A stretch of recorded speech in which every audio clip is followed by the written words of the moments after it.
用朴素的茶具还原真实的茶品。大家好，我是真茶君普文。在几个月之前，普文给大家承诺过，一定要为大家带来一款有机的红茶。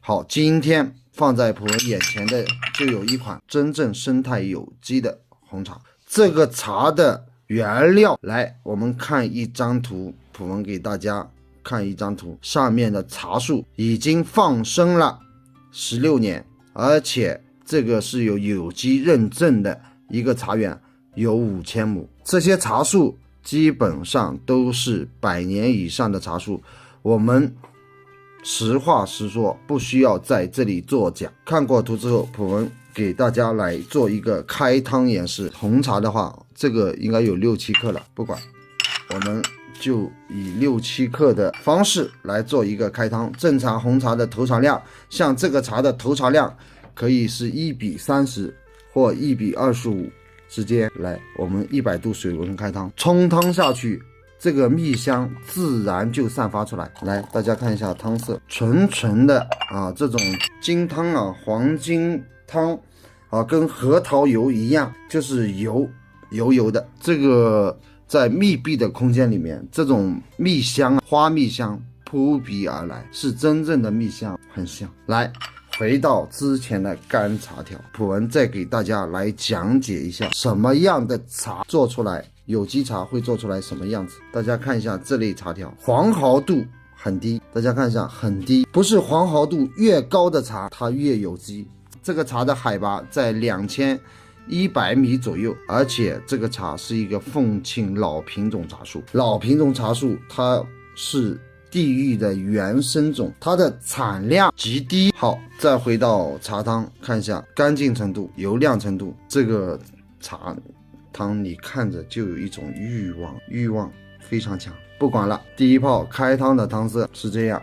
那开汤的茶我也来喝一下，用100度水温开汤红茶。首先闻一下有没有酸味，这个茶闻上去没有酸味啊，蜜香，入口很甜，入口有种厚重感，然后到嘴里你感觉咽下去之后像化开一样。这个古树原料啊，你喝2口，我现在是有一种唾液增多，明显的唾液增多的一种生津感，且这个茶热量非常足，就有一种茶气，它有一种热量，还有一种森林的一些气息就在里面。这不是靠嘴上说的，可以实践品鉴。或许很多朋友有买了嫁接种那些茶树，比如说大金针之类的，那你可以拿这种原料做一些对比，嫁接种原料啊，你一对比你就知道什么叫茶气。而且普文实话跟大家说啊，这个茶你泡30泡，这个茶汤颜色可能是低了，但是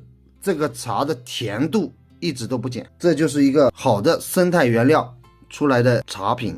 好，我们来焖泡3分钟，再给大家看液体，它会不会出苦，会不会出涩，会不会出酸，我们要看焖泡。但是建议茶友重要的一个事情，首先2泡或3泡之后来焖泡，7-8泡之后再来焖泡，那是焖不出来酸味了。如果红茶一般都是2泡到3泡之后，我们进行一个3分钟的焖泡。如果这个3分钟焖泡当中出酸，这个红茶含水率还是偏高，发酵上可能略微有一点点问题。好，我们把刚才那一泡留着，待会儿再来做焖泡3分钟那一泡的对比，看汤色会有什么样的变化。这个茶喝完之后啊，这种生津感喉韵不会干，很自然，很舒服。普文还是用100度水温泡的，日后建议大家泡红茶温度不要用100度，但是普文这里是检测茶。讲到这里，喜欢普文评测的视频的朋友，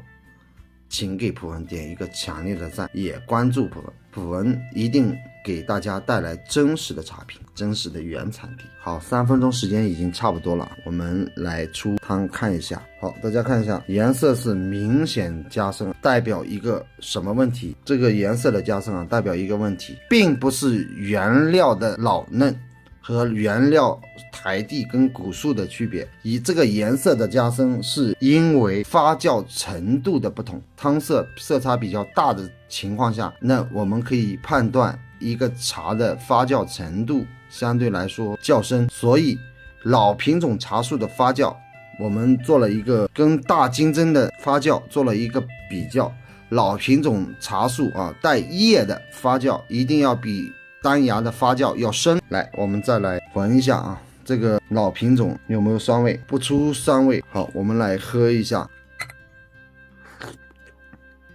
略微有一点苦出来之后，不到1秒钟的样子它就化开了。但是老品种茶树有一个特性，焖泡之后会出一点点涩味，但是同样不影响这个茶的喉韵啊。现在是普文身上都是汗。好，我们来看一下这个叶底，这个叶底发酵会怎么样？这个发酵啊，整体来说是比较均匀，大家看一下，找一片，相对来说比较均匀。我们再来拉丝看一下这个茶会怎么样？来看3公分，整体来说这个树龄啊都是比较好的。好，今天的视频就讲解到这里，喜欢普文视频的朋友可以关注普文，普文一定为大家带来真实的原产地、真实的茶品、真实的讲解。我们下一期节目见。